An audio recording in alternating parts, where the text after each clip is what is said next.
सिद्धपीठ कोलमपुर धाम में श्रावण माह का अंतिम स्नान और रक्षाबंधन पर्व।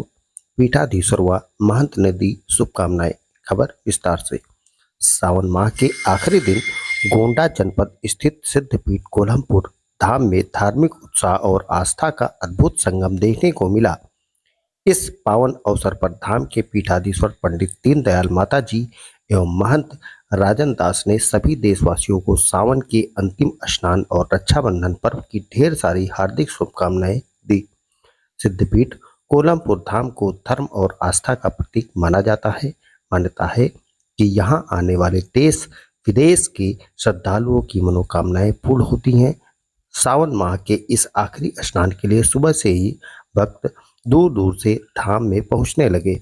वातावरण में भजन कीर्तन मंत्रोच्चार और घंटों घड़ियाल की गूंज से धार्मिक माहौल बना रहा। धाम परिसर में सुबह से ही विशेष पूजा अर्चना जलाभिषेक और धार्मिक अनुष्ठानों का सिलसिला चलता रहा। भक्तों ने मां के दरबार में अपनी मन्नतें मांगी और रक्षाबंधन के पवित्र अवसर पर रक्षा सूत्र बांधकर भाई बहन के रिश्ते का पर्व भी मनाया। पीठाधीश्वर पंडित दीनदयाल माता जी ने इस मौके पर कहा कि कोलमपुर धाम ईश्वर की कृपा और मां के आशीर्वाद का अद्वितीय स्थान है, जहां आस्था रखने वाला हर भक्त अपनी आत्मिक शांति पाता है। वहीं महंत राजन दास ने कहा कि यह धाम केवल पूजा पाठ का केंद्र नहीं बल्कि समाज में प्रेम भाईचारा और सद्भाव का संदेश देने वाला स्थल है। रक्षाबंधन और सावन स्नान के इस संयोग ने धाम के महत्व को और भी बढ़ा दिया। दिन भर धाम का वातावरण श्रद्धा भक्ति और उत्सव की भावना से शराबोर रहा। हम यही देना चाहेंगे कि ये अपने हिंदू धर्म का जो समुदाय चल रहा है ये सदा चलता रहे और हार्दिक शुभकामनाएं दे रहे हैं कि जो बहन भाई का प्यार और प्रेम है वो सदा बना रहे, उनकी आयु भी बढ़े। ये मेरा आशीर्वाद है हमारे माता रानी का। ये आपके दरबार में कई क्षेत्रों के कई शहरों के कई राज्यों से लोग दर्शन करने आते हैं। देश विदेश से भी आते हैं, हिंदू मुसलमान सब आते हैं। अभी यहाँ अभी 11 तारीख को इटली से काफ़ी लोग आएंगे। इटली से फ़ोन आया है कि हम लोग आ रहे हैं। उन लोग का काफ़ी काम हुआ इटली वाले का, विदेशों में मस्कट है, हर जगह से लोग आते हैं। और अपना है जैसे बॉम्बे है, सूरत है, वापी है, दमन है, अहमदाबाद डबोई है, ये सब हमारे बहुत शिष्य हैं। चेन्नई है और आगे अभी हम कहाँ गए थे फ्लाइट से, हमारे याद आ रहा, अरे उसका नाम बंगलोर अभी हम गए थे। लोग बुला रहे हैं, ऑस्ट्रेलिया के भक्त बुला रहे हैं। अभी अमेरिका वाले कह रहे थे कि हम फ्लाइट के जो घड़ी दिए हैं फ्लाइट के टिकट कराने के लिए कि आप चलिए वहाँ। विदेशों से मांग ज़्यादा है, विदेशों के लोग मांग ज़्यादा है, दर्शन करना चाहते हैं। माता रानी की महान कृपा है, जिसके बच्चे नहीं होते हैं 20-20 साल 30-30 साल पे माता रानी उनको बच्चे भी देती हैं। कैंसर मरीज हर चीज़ वहाँ पर ही फ़ोन किए तुरंत कंट्रोल हुआ कि नहीं जी। तो ये माँ की कृपा है कि कोई भक्त याद भी कर लेता है तो उसका कल्याण होता है। यहाँ आने तो और ही है बहुत, यार बिहार है, बेतिया किराकर बलिया छपरा पटना, ये सब बहुत शिष्य हमारे लोगों की इतनी बड़ी आस्था है। लोग यहाँ नेपाल साइड में हैं, बहुत हैं, दिल्ली साइड में तमाम हैं, बहुत दूर दूर के हैं सब। मैंने दिल्ली में बहुत शिष्य हैं। अभी आज ही देवी पाटन के काफ़ी लोग आए थे। जो माँ भवानी वहाँ स्वयं विराजमान है बिगिल, वहाँ से क्यों आते हैं कैसे आते हैं, बहुत दूर दूर के भक्त आते हैं। वैष्णो धाम से तमाम भक्त आते हैं बहुत दूर, जिसे हम लोग जाते हैं वैसे वहाँ से भी लोगों की श्रद्धा है। जैसे लुधियाना पटियाला है, पंजाब है, अमृतसर है, बिहार बहादुरगढ़ है, हरियाणा है, मुक्तसर है, रोहतक है, यहाँ हमारे बहुत शिष्य हैं। मैंने हम गिन ही नहीं पाएंगे कि कितना शिष्य हैं। जी जी सही बात। लोगों का विश्वास, अटूट विश्वास है माँ के प्रति। अब उज्जैन मध्य प्रदेश से तमाम, अभी इधर उत्तराखंड से भी बहुत आते हैं, नैनी से ये सब बहुत भक्त आते हैं और माता रानी उनकी रक्षा करती हैं। ये सावन का आज आखिरी स्नान था, इसके बारे में बहुत अच्छा महत्व था और पूर्णिमा भी था। लोग कहते हैं हाँ इतने बजे तक, इतने बजे, बिल्कुल ईश्वर की कृपा से जो उतरता कोई चीज़ भी होता है वो स्नान ध्यान सदा हमेशा के लिए रहता है। वो कभी ये नहीं है ये बीच में हो गया वो हो गया, ये सब सही रहता है। देखिए हमको माता रानी स्वयं बताती हैं। अभी आपको हम दर्शन करवाएं, माता रानी की कृपा महान है। जो ये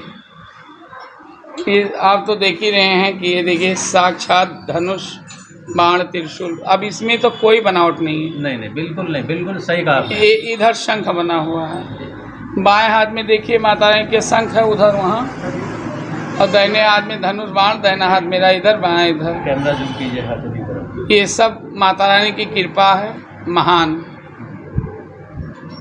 इनकी कृपा होती है, किसके ऊपर कब दया कर देती हैं कोई पता नहीं। ये तो देवी हैं, हर भक्तों के प्रेम के भूखी होती हैं, धन दौलत की थोड़ी होती है। बिल्कुल नहीं, बिल्कुल नहीं। और यहाँ आते होंगे, आज से तो आप आते नहीं, आप भी आते हैं, कई बार आ चुके हैं। फिर यहाँ कोई मांग जांच नहीं है, ना कोई कहेगा प्रसाद चढ़ा दो, ना कोई कहेगा यहाँ 10 रुपया दान कर दो, ये सब नहीं। जब मेरी माँ है तो मेरी इच्छाएं वो स्वयं पूरी करती है। मनुष्य के पास क्या रखा है जो इच्छा पूरा कर सकता है? मनुष्य को ईश्वर देता है तभी वो कोई चीज़ कर पाता है। बिल्कुल सही कहा।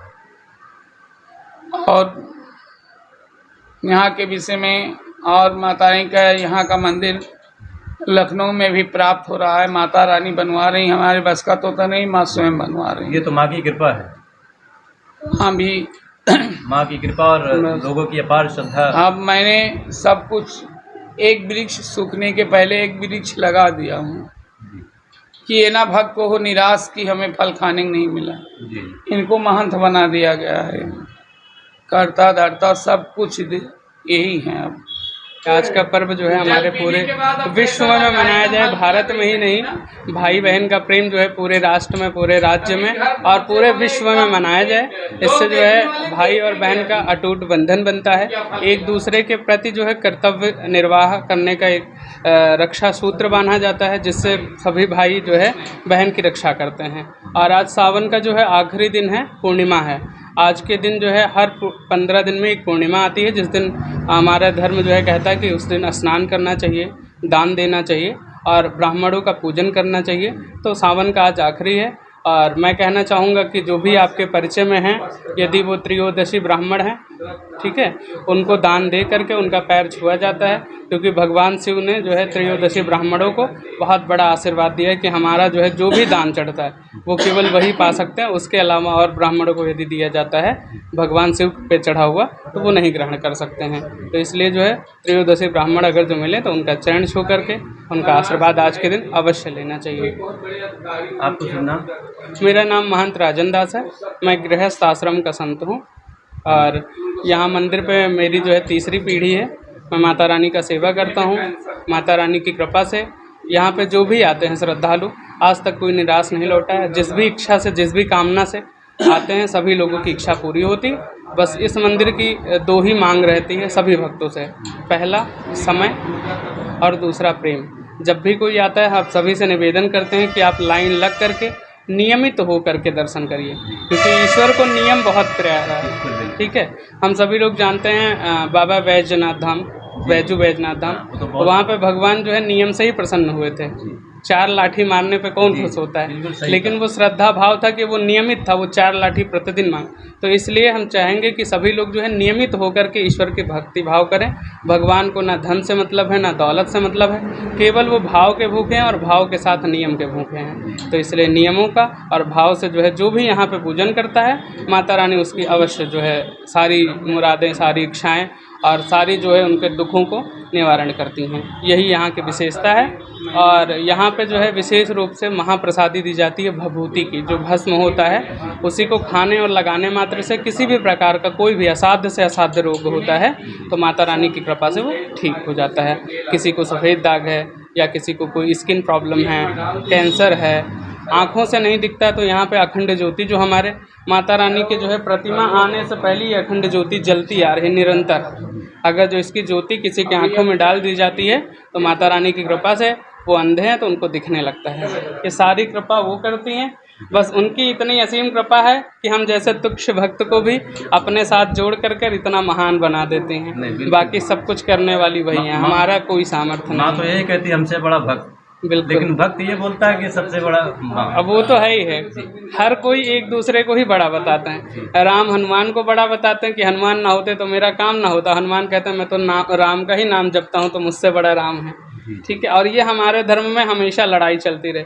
अभी आप विष्णु पुराण पढ़िए तो उसमें भगवान शिव को महान बताया गया है, और शिव पुराण पढ़िए तो कहते हैं मेरे तो आराध्य भगवान विष्णु हैं। तो ये हमेशा चलता रहता है। और इन सब में केवल जानने जैसी बात कोई है तो वो है एक ही चीज़, कि वो हमेशा कोई छोटा या बड़ा नहीं है। ठीक है। हर किसी का जो है हम सम्मान करें, और जैसे जिसकी भाव रहती वही उसको छोटा बड़ा करता है। तो भाव से हर देवता बराबर है, कोई छोटा या बड़ा नहीं है। बहुत बहुत धन्यवाद।